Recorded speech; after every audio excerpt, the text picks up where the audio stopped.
guys, selamat datang di Kompas of Life. Sebagai kepala sekolah homeschool Tunas Bangsa, lembaga PKBM Tunas Bangsa, aku harus selalu mengembangkan kurikulum dan program belajar supaya sesuai dengan tuntutan zaman dan kebutuhan kehidupan sehari-hari yang realistik.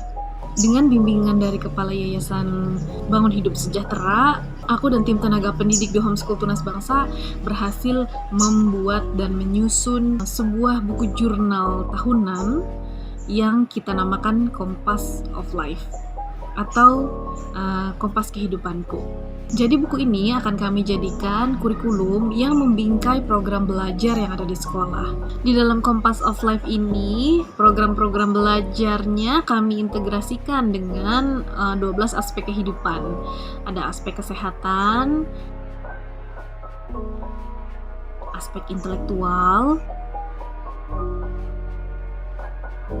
aspek emosional, aspek spiritual, aspek karakter, aspek keluarga, aspek hubungan pertemanan atau hubungan asmara, aspek keuangan, aspek karir, aspek sosial atau aspek komunitas, aspek kualitas hidup, dan aspek fisik kehidupan. Penggunaan Kompas of Life ini tidak hanya untuk peserta didik, namun kami terapkan dan sosialisasikan ke seluruh keluarga homeschool Tunas Bangsa. Jadi ke wali muridnya juga dan ke tenaga pendidiknya. Kami sama-sama membangun dan membentuk versi diri yang lebih baik melalui jurnal book itu. Alatnya di jurnal book itu. Belajar dari masa lalu, merencanakan masa depan, tracking habit atau melacak kebiasaan, stay commit, tetap komit dan fokus pada kebiasaan itu. Dan yang paling penting, peserta didik ini kita ajarkan untuk merencanakan secara mandiri apa yang ingin dia bangun dalam hidupnya. Jadi kayak kita memberikan kesempatan ke peserta didik ini untuk membuat program belajar mereka sendiri sesuai dengan kebutuhannya mereka. Terutama di self-development, terutama di pembentukan karakter, self-development, dan potensi mereka. Jadi di sini guru sebisa mungkin tidak terlalu mendikte atau mengambil alih apa yang harus mereka kuasai untuk diri mereka sendiri. Kami ingin menjadikan anak-anak peserta didik kami itu mandiri, merdeka, bebas menentukan dan mendesain bagaimana jalan kehidupannya dan apa yang harus aku kuasai gitu. Jadi kita mau sedikit-sedikit menghilangkan yang namanya pembelajaran yang pasif, yang didikte sama guru atau disuap oleh guru. 10 Januari 2022 kami sosialisasikan Kompas of Life ini ke anak-anak. Kita mereview atau meninjau tahun 2021 dan kemudian merencanakan tahun 2022. Apa yang ingin kita jalani di tahun 2022. Kemudian tanggal 14 Januari 2022-nya kami sosialisasikan jurnal ini ke orang tua. Sama orang tua juga meninjau 2021 mereka dan merencanakan bagaimana mau berjalan di tahun 2022. Kompas of Life ini dibentuk dari berbagai sumber. Yang pertama, backbone kurikulumnya Homeschool Tunas Bangsa yang berbasis pembangunan kebiasaan baik dengan rutinitas, kemudian Artist of Life Workbook dari Eileen Shu, James Clear dari bukunya Atomic Habit, My Own Life Book dari Mr. and Missy Butcher yang menjelaskan tentang 12 aspek kehidupan, kemudian diberikan ruh buku ini supaya lebih spiritual, yaitu rangkaian ibadah haji.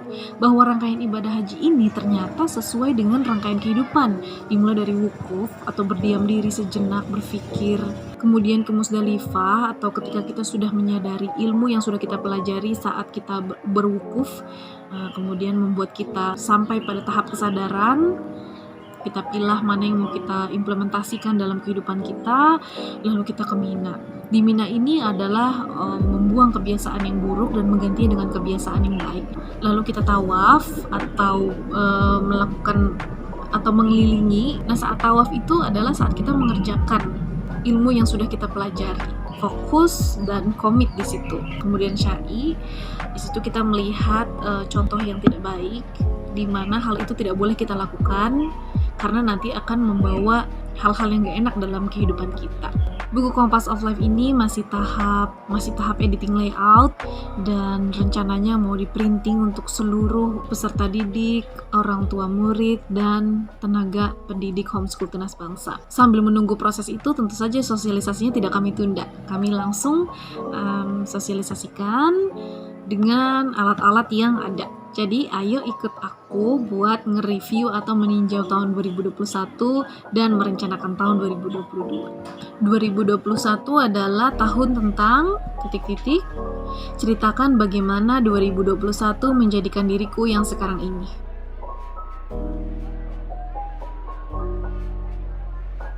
Apa yang berhasil di tahun 2021? Keberhasilan yang kecil maupun yang besar. Apa yang tidak berhasil di 2021?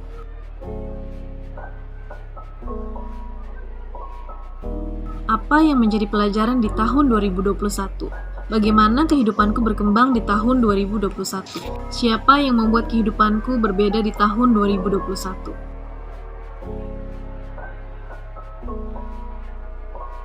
Apa yang paling disyukuri di tahun 2021?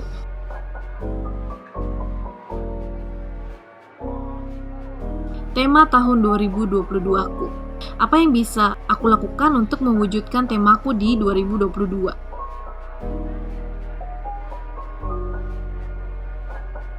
Apa yang ingin aku rasakan di tahun 2022?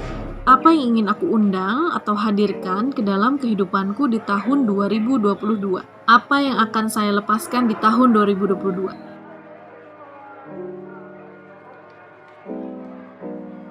Tidak ada orang yang sempurna, tidak ada manusia yang sempurna. Kita hanya bisa selalu berusaha menjadi versi diri yang lebih baik. Karena hanya orang-orang yang mengadakan perbaikan yang hatinya akan selalu damai. See you on next video guys. Bye.